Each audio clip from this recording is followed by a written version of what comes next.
we've got our next story, which is actually a pretty good one. And again, another follow-up to this. So, Andrea Germanos, one of the best at CommonDreams, part of the All-Star team. Organizers herald 100th win as Starbucks unionization wave continues. 100 stores have now, this is the way. This is the way. Howard Schultz and Starbucks are getting creamed in union vote after union vote. You love to see it. This is actually shared in Truthout, and then that they picked up CommonDreams. I like seeing those two orgs working together. Two of the better ones, and let CommonDreams pull Truthout a little bit further left because Truthout can sometimes be a little not so much. Tally of unionized Starbucks locations continuing to swell with the latest additions coming after pro-unionization votes late last week in Seattle and Birmingham. Now you're in the deep south, man. They're all getting it. Yep. All right. Howard Schultz and Starbucks, they're getting creamed.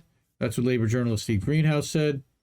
By unions count, there are now 100 stores across the nation that have unionized. Not even trying to, they actually have. So that's really big.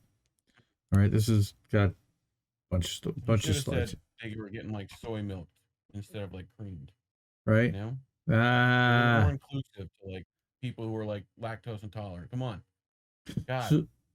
So one of the organizations, again, I know it was started, I think, by Faz Shakir, who was a former Bernie guy, but I will say, they do some really good videos, and they've been spotlighting union stuff quite a bit. I know that their shadow ban will probably have a few things to say about them, but 100 Starbucks stores across 25 states have voted to unionize. That's half the country.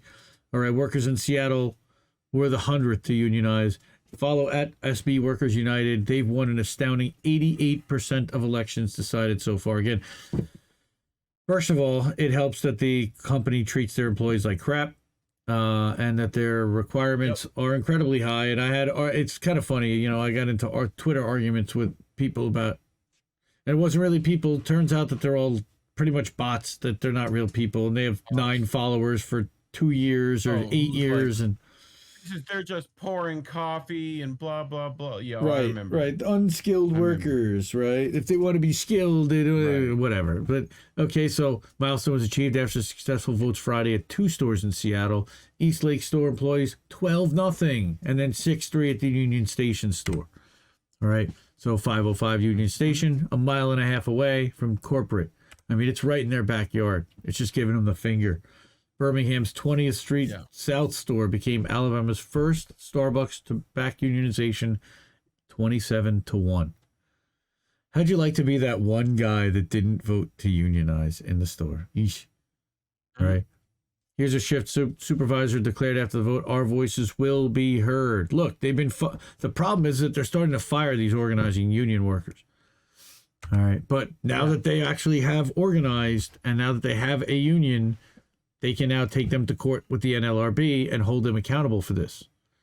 All right. Starbucks has until later this week to file any objections with the NLRB. Of course, the neoliberal, the establishment, Associated Press, their mouthpiece globally, reported workers at hundreds of Starbucks have filed to unionize since the first successful union drive in Buffalo. All right. So then they're talking. This was a clip from Matt Brunig. We've covered a Matt Brunig thing about why McDonald's has $22 an hour, and they talked about solidarity strikes. So we actually featured that last week in our highlights best of episode last week. Check that out if you haven't yet. But what he says is that a trickle of election filings started last year, built into a wave, and Starbucks workers are winning in location after location. But what's really interesting is why aren't Amazon workers those Starbucks workers are? I have a speculation and a theory as to why, but Bruning analyzed data from the NLRB, writing in an op-ed published last week at Jacobin, which is not one of my favorites, but right. Out of 89 election unions that had taken place at Starbucks, the union prevailed in 77 locations, which is 87% of them. And again, this is before they had their 100th unionization. Those wins came despite a fierce campaign against the union, prompting a torrent of unfair labor practice charges against the company, which they'll just pay people off and do and so here's the thing. They're now, not only are they firing the workers, now they're just closing the stores. Now that the store's been unionized, they'll shut that one down and they'll open one across the street. That's non-union. This is clear retaliation. Mermaid's had some real bendy legs. All right. Yeah. So that was the follow-up, is the fact that on June 4th, and this was just the other day, that it came out that they're now trying to close one of the stores that won unionization. And they voted to unionize. Fuck Howard Schultz.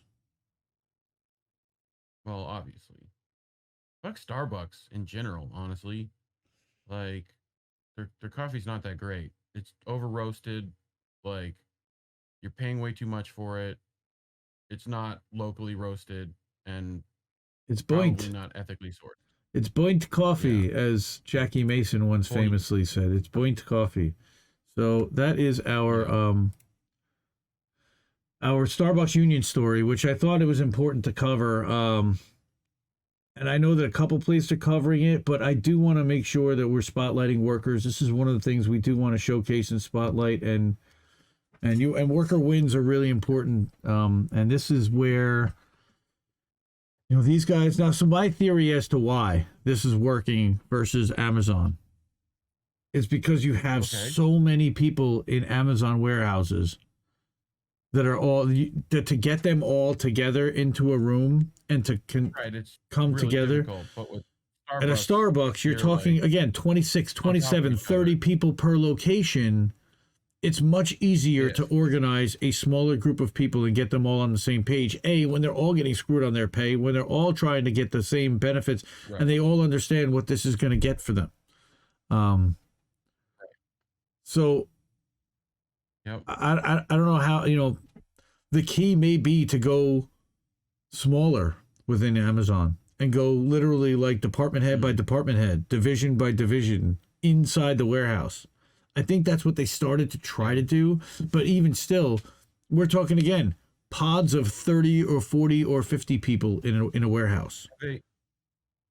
Have they tried sending Chris Smalls over to like Armani? They tried that? Bro.